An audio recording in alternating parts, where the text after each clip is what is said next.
Hai, Assalamualaikum warahmatullahi wabarakatuh. Nama saya Nur Akmal Hazim bin Nur Azman. Nombor matrik saya adalah B042010080. Adakah anda tahu apa itu pandemik COVID-19? Okey, sekarang ni saya cerita.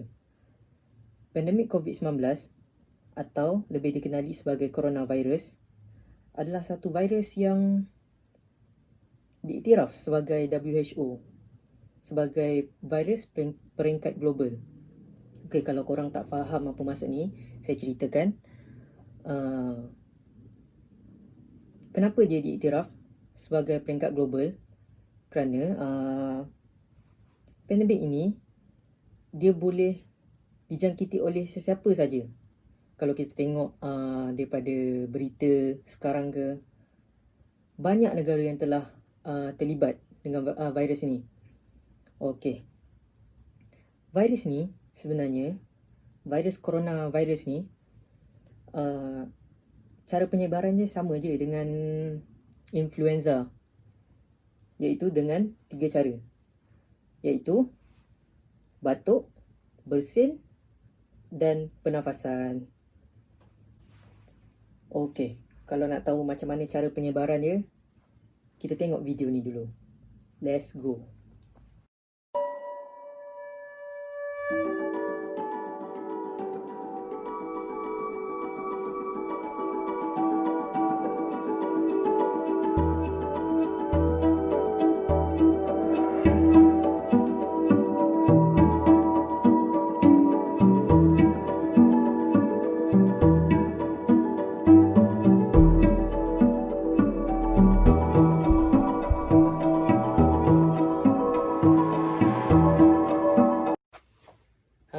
Dah fahamkan video tu?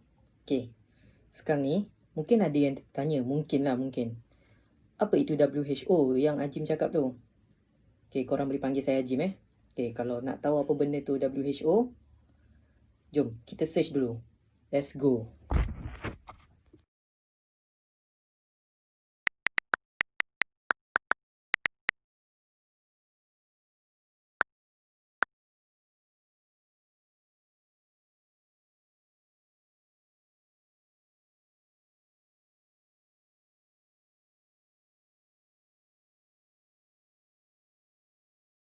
Okey, dah faham kan apa benda tu WHO?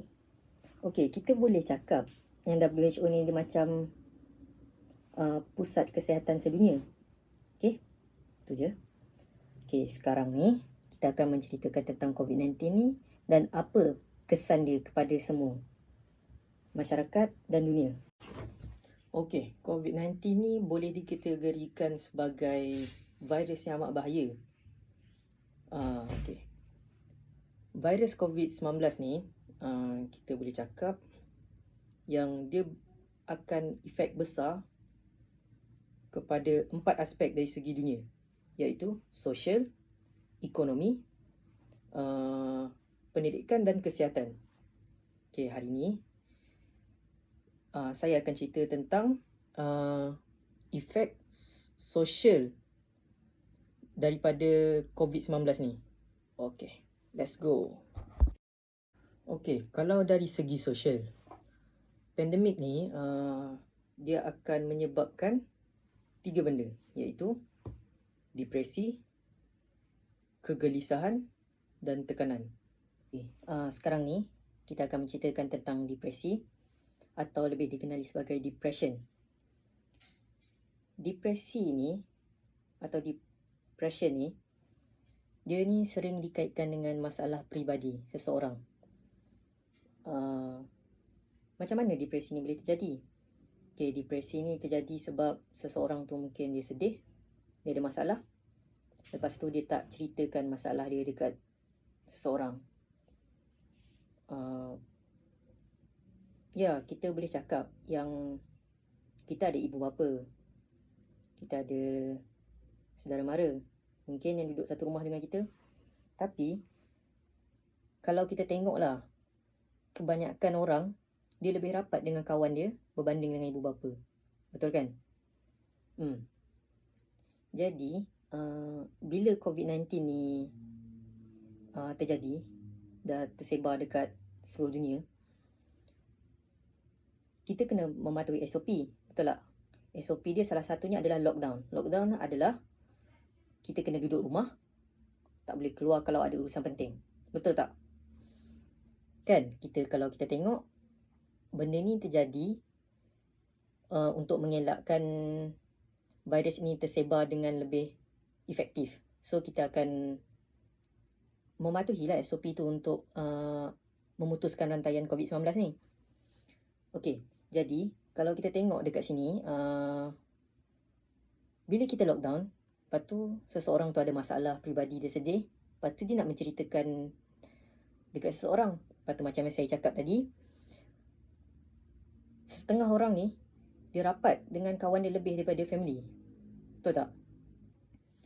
Jadi kalau kita depression ke, sedih ke, ada masalah ke, lepas tu kawan kita pula jauh, bukan sebelah rumah kan, tapi jauh.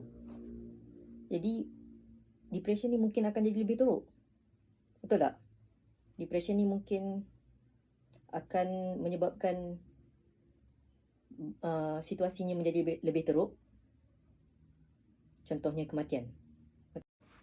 Okey, seterusnya kita akan menceritakan tentang kegelisahan atau anxiety. Anxiety ni mungkin semua orang tahu apa benda anxiety ni atau kegelisahan ni. Pada satu tahap dalam hidup, semua orang akan mengalami anxiety. Betul tak? Jadi, kalau kita tengok anxiety ni, kita dapat simpulkan bahawa anxiety ni dia sama je macam depression atau depresi. Tapi, anxiety ni dia macam lebih ringan sikit daripada depression. Betul tak? Okey. Depression ni, dia ada persamaan dengan anxiety. Okey. Macam kita tengok, anxiety, depression ni dia terjadi sebab kita ada masalah, kita sedih. Anxiety pun sama. Okey. Dia sebabkan kita ni selesa bersama rakan-rakan. Jadi, kita tak menceritakan masalah tu dekat orang lain. Betul tak? Lepas tu, anxiety ni dia sebab kita tak dapat, mungkin kalau saya tengok, saya pun pernah mengalami anxiety. Dia sebab kita tak dapat mengejar perkembangan atau kita tak dapat catch up bersama rakan-rakan, bak kata orang lah. Macam contoh perkembangan apa muzik terbaru, apa fashion terbaru. Betul tak? Jadi, kalau kita tahu kadang-kadang kalau kita tak dapat catch up ni, mungkin kita akan merasa kita ketinggalan. Lepas tu, lebih teruk lagi, kita akan dipalau oleh rakan-rakan. Jadi, semua orang tak nak akan merasa benda tu. Jadi, dia akan menyebabkan panik. Dan, ya, kegelisahan akan terjadilah kalau kita panik. Lepas tu, kita pula kena menceritakan lah masalah tu dekat seseorang. Jadi, oleh sebab itu, anxiety akan terjadi kalau kita tak bagi tahu. Akan menceritakan tentang tekanan atau distress. Distress ni sering dikaitkan dengan perasaan, emosi, pemikiran dan tingkah laku yang tidak menyenangkan. Tekanan ni atau lebih dikenali sebagai distress, dia boleh mempengaruhi cara anda berfikir. Contohnya, macam saya cakap tadi, dia adalah perasaan atau emosi yang tidak menyenangkan. Contoh, kalau kita nak buat satu benda, lepas tu, kalau kita buat satu benda, of course lah kita kena berfikir dahulu. Contoh, kita macam nak menulis ke, nak membuat kerja ke. Kalau dia mempengaruhi fikiran negatif dekat dalam kepala kita ni, jadi kerja kita mungkin takkan siap. Mungkin kerja kita tak bagus. Jadi, tekanan juga adalah salah satu efek COVID-19 terhadap sosial. Lepas tu jangan lupa, tekanan ni dia tak bagus untuk pesakit yang ada barah atau kanser. Sebab kanser ni terjadi apabila sel kanser tu dia diaktifkan oleh tekanan atau stres. Jadi mungkin bahaya kalau kita ada tekanan, lepas tu kita lockdown, betul? Kita mungkin akan merasa diri kita keseorangan, kebosanan. Jadi dia berkait lah, macam saya cakap tadi, dia akan berkait tekanan ni, kegelisahan dan depresi. Kita dah cerita tentang kesan-kesan COVID-19 terhadap sosial. Sekarang ni kita akan bercerita tentang langkah-langkah untuk menghindari COVID-19 ni untuk lebih teruk memberi kesan kepada sosial. Okay, langkah yang pertama adalah teknologi. Yes, dunia kita dah moden. Dah ada teknologi, ada phone, ada laptop. Lepas tu para-para pengeluar ni dia dah cipta satu aplikasi. Contohnya kalau kita nak tengok WhatsApp, Instagram, Google Meet. Kenapa? Untuk kita berhubung, berinteraksi dengan rakan-rakan. Jadi kita boleh berinteraksi dengan rakan-rakan untuk mengurangkan stres, untuk menceritakan masalah kita, untuk mengurangkan depression, anxiety dan tekanan. Mungkin rakan-rakan kita akan menghiburkan kita. Tapi kalau itu tak cukup, setengah aplikasi boleh membuat panggilan video. Apa itu?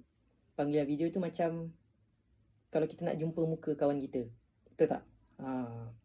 Jadi mungkin kita boleh tengok reaksi dia yang lucu, yang lawak. Lepas tu kita boleh bergelak sesama, boleh pandang kawan-kawan dekat dalam skrin kita tu apabila kita buat panggilan video.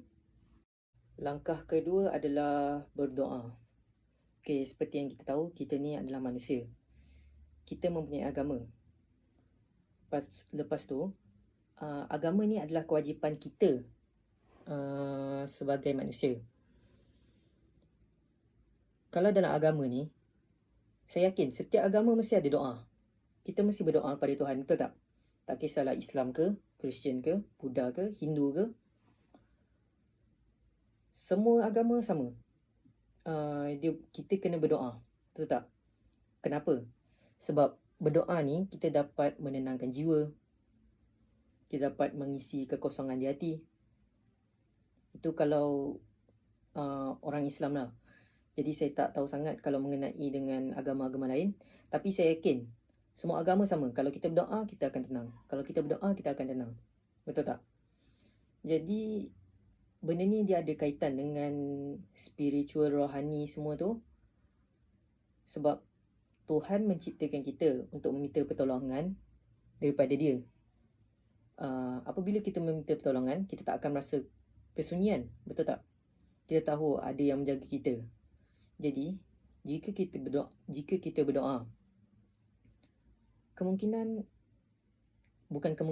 saya pasti anxiety, tekanan semua tu, depression mungkin akan dikurangkan. Mungkin akan jadi lebih baik. Mungkin anxiety semua tu akan hilang. Yang terakhir, apa bersukan. Okay, kalau kita tahu bersukan ni adalah perkara yang menyeronokkan, betul tak? Dia ada banyak kebaikan bersukan ni. Salah satunya, dia boleh menyihatkan badan, mengeluarkan peluh, memberi kita keseronokan. Lepas tu, antara kebaikan bersukan ni, dia boleh menyibukkan pemikiran. Kenapa? Kalau kita dalam keadaan sedih, lepas tu kita bersukan ke apa ke, kita tak akan fikir tentang perasaan sedih tu. Jadi, dia akan menyibukkan fikiran kita dengan perkara-perkara yang positif. Jadi, kita tak akan fikir perkara-perkara negatif yang akan menyebabkan kegelisahan, depresi dan tekanan semua tu. Kemudian, kalau kita tengok bersukan ni, dia bagus. Kenapa? Sebab kalau kita habis bersukan, kita akan penat, kita akan tidur, betul tak? Kalau kita tahu tidur ni dia memberikan efek yang lega kepada orang yang ada masalah semua ni, betul tak? Jadi apabila kita bersukan, saya yakin apabila kita tidur, kita akan merasa lebih tenang, tidur kita akan lebih efektif. Jadi bersukan adalah salah satu langkah untuk mengatasi masalah ini. Okay, terima kasih. Kita akan pergi ke next point untuk masalah COVID-19 ni. Assalamualaikum warahmatullahi wabarakatuh. Nama saya Muhammad Amirul bin Zulkifliuddin. Nombor matrik saya B042010034. Hari ini saya akan menerangkan tentang kesan dan langkah untuk mengatasi pandemik COVID-19 di Malaysia dari sudut pendidikan. Apa yang kita dapati pada Januari 2020, Pertubuhan Kesihatan Sedunia WHO telah mengisytiharkan situasi pandemik akibat penularan sejenis virus baru jenis corona yang menyebabkan wabak COVID-19. Selaras dengan pengisytiharan wabak ini, semua negara telah menutup semua sektor termasuklah sektor pendidikan. Kerajaan melaksanakan perintah kawalan pergerakan PKP yang dilanjutkan sehingga Mac tahun ini. Ia memberi impak besar kepada sektor pendidikan sama ada peringkat rendah maupun pengajian tinggi, tidak terlepas daripada kesannya. Antara pelaksanaannya ialah penutupan semua taska sekolah kerajaan, tahfiz, swasta dan universiti. Akibatnya, proses pengajaran dan pembelajaran secara bersemuka yang telah diamalkan sejak zaman dahulu lagi secara terpaksa dihentikan dalam tempoh perintah kawalan pergerakan. 3 kesan utama dilihat menjadi cabaran besar ialah keboleh capaian internet dan kestabilan platform pengajaran. Kesan kedua ialah gangguan emosi. Kesan ketiga ialah kewangan pelajar. Antara kesannya ialah ia memberi impak kepada murid di hujung bandar dan yang tinggal di kawasan kurang mendapat liputan internet. Cara mengatasi masalah internet dan platform ialah tenaga pengajar haruslah memilih platform yang terbaik dan menguji terlebih dahulu. Seterusnya, syarikat telekomunikasi perlulah menambah baik kelajuan internet dan mengurangkan harga pakej tersebut untuk diguna pakai oleh semua rakyat yang tidak berkemampuan. Akhir sekali, tenaga pengajar harus memiliki peralatan yang terbaik untuk sesi mengajar dengan lebih lancar. Implikasi kedua ialah gangguan emosi terhadap pelajar. Segelintir pelajar mengalami depression apabila belajar di rumah kerana suasana di rumah tidak beberapa sesuai untuk belajar.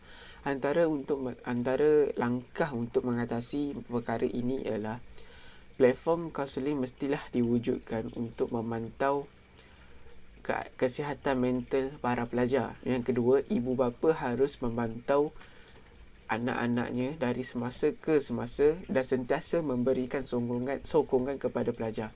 Akhir sekali, kita haruslah meluangkan lebih masa untuk dekatkan diri kepada Tuhan dan beribadah untuk mempunyai hati yang lapang. Masalah terakhir adalah masalah kewangan pelajar. Seperti yang kita tahu, PKP ini menyebabkan pelajar tidak dapat meneruskan pekerja separuh masa untuk melangsaikan segala jenis yuran di universiti. Antara cara untuk mengatasi ini ialah kerajaan haruslah memberikan bantuan dari sudut wang ataupun gadget untuk menjalani kelas online. Yang kedua ialah PTPTN boleh memberi moratorium kepada pelajar. Yang ketiga, pelajar boleh mencari duit sampingan menggunakan platform online untuk membayar segala jenis yuran di universiti. Terima kasih. Hai, nama saya Akmal Masruddin. Di dalam video ini saya akan membentangkan tentang kesan dan langkah kesihatan akibat COVID-19. Kesihatan yang saya akan bincangkan ini adalah kesihatan mental dan kesihatan fizikal. Kesan kesihatan fizikal akibat daripada wabak COVID-19. Yang pertama adalah gejala dan tanda-tanda dijangkiti virus. iaitu demam, batuk, sesak nafas, sakit badan, sakit tekak dan sakit kepala. Yang kedua pula ialah tahap jangkitan COVID-19. Tahap yang pertama, tidak bergejala. Tahap yang kedua, bergejala tanpa radang paru-paru. Tahap yang ketiga, bergejala dengan radang paru-paru. Yang tahap keempat, bergejala mempunyai radang paru-paru dan memerlukan bantuan oksigen. Tahap yang kelima, pesakit kritikal dengan penglibatan multi organ. Daripada tahap-tahap ini kita boleh membuat konklusi bahawa COVID-19 ini walaupun pada tahap pertama tidak bergejala, tidak bermakna kita tidak dijangkiti virus. Kesan kesihatan mental akibat daripada wabak COVID-19 yang paling kritikal adalah kes cubaan bunuh diri. Masalah ini berpunca daripada faktor-faktor seperti hilang pekerjaan, tiada sumber pendapatan, masalah hubungan interpersonal, isolasi dan pengurangan akses kepada penghematan bantuan sewaktu PKP. Selain itu, tekanan mental, orang yang takut mereka atau orang tersayang dijangkiti atau mati akibat COVID-19, orang yang kehilangan atau berisiko kehilangan mata pencarian, terpisah daripada orang tersayang, menderita di bawah perintah sekatan pergerakan yang drastik, tekanan daripada risiko keganasan rumah tangga, atau warga emas dan pesakit yang menghidap penyakit kronik dan dianggap sangat berisiko dijangkiti virus. Berdepan tekanan yang meningkat terhadap ancaman penyakitan. Langkah menangani masalah kesihatan fizikal akibat daripada COVID-19. Mukim ni senarai dari daerah dalam negeri untuk menyampaikan info kepada rakyat tentang bilangan kes COVID-19 di setiap kawasan. Seterusnya, bersihkan tangan anda dengan kerap. Gunakan sabun dan air atau sapu tangan berasaskan alkohol. Penjarakan sosial perlu diambil berat. Pakai topeng muka apabila di kawasan sesak. Jangan menyentuh mata, hidung atau mulut. Tutup hidung dan mulut dengan tisu semasa anda batuk atau bersin. Tinggal di rumah jika anda merasa tidak sihat. Langkah menangani masalah kesihatan mental akibat daripada COVID-19. Platform kaunseling. Platform kaunseling yang akan saya katakan sebagai contoh adalah e-counseling seperti mentallock.my. Selain itu, bersenam. Dan seterusnya, berhubung.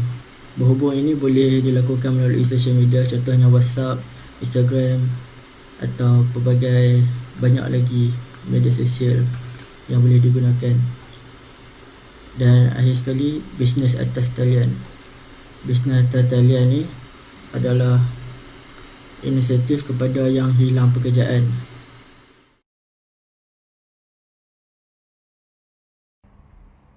Jadi inilah realiti hidup sekarang. Malangnya, ramai kita tidak tersangka krisis wabak COVID-19 boleh membawa musibah yang lebih teruk kepada ekonomi kita berbanding krisis dua dekad yang lalu.